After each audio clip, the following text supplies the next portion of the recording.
আসসালামু আলাইকুম ভিউয়ার, আহসান বলছি আহসান টেক টিপস থেকে। আজকের ভিডিওতে আমরা মাইক্রোসফট ওয়ার্ড ডকুমেন্টে ইনসার্ট ক্যাপশন এবং ইনসার্ট টেবিল অফ ফিগারসের কিছু কাজ দেখব।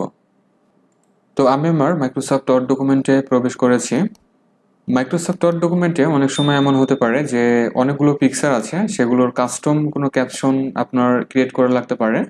তো আমরা যদি কাস্টম কোনো ক্যাপশন আমাদের মতো করে টাইপ করতে যাই, যদি কোনো টেক্সট বক্স কন্ট্রোল নিয়ে কাজ করি, সেক্ষেত্রে অনেক সময়ের ব্যাপার। আবার অনেক সময় এমন হয় যে পিকচারগুলোর ইন্ডেক্স তৈরি করা লাগতে পারে। তো ইন্ডেক্স তৈরি করার ক্ষেত্রে আমরা যদি কাস্টমভাবে ইন্ডেক্স তৈরি করতে চাই, সেক্ষেত্রে অনেক সময়ের ব্যাপার।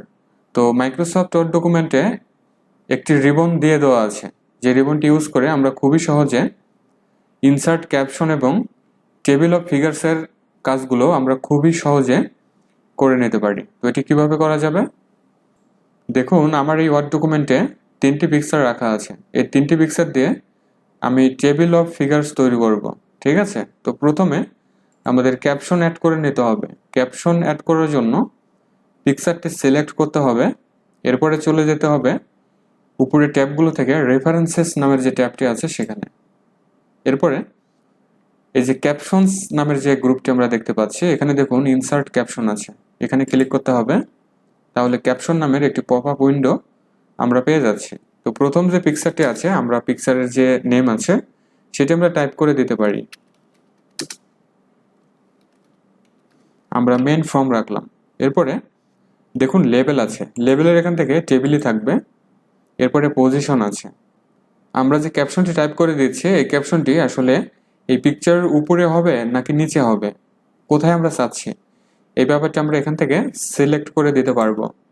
দেখুন বিলো সিলেক্টেড আইটেম আছে এবং অ্যাবভ সিলেক্টেড আইটেম আছে। তো আমি উপরে রাখতে চাচ্ছি, এরপরে ওকে করব। তাহলে দেখুন একটি ক্যাপশন কিন্তু এই পিকচারের আন্ডারে কিন্তু সেট হয়ে গেল। এখন সেকেন্ড যে পিকচারটি আছে, অনুরূপভাবে আমরা এখানেও টাইপ করব।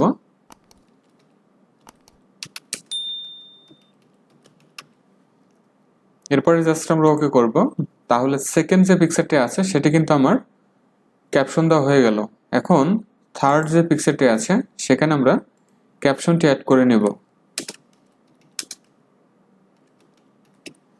এখন জাস্ট আমরা ওকে করব। এখন দেখুন 3টি পিকচারে আমার কাস্টম ভাবে ক্যাপশন টাইপ করা হয়ে গেছে। এখন আমরা ইন্ডেক্স তৈরি করব।